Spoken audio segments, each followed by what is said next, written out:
मित्रांनो, TET परीक्षेचं वेळापत्रक जाहीर झालेलं असून अर्ज करण्याची सुरुवात 15 सप्टेंबरपासून होईल आणि TET परीक्षेसाठी अर्ज आपल्याला 3 ऑक्टोबर 2025पर्यंत करता येतील.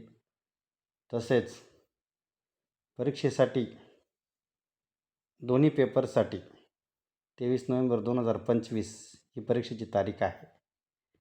10 नोव्हेंबर 2025पासून आपण परीक्षेसाठी आवश्यक असणारे ॲडमिट कार्ड डाउनलोड करू शकतो.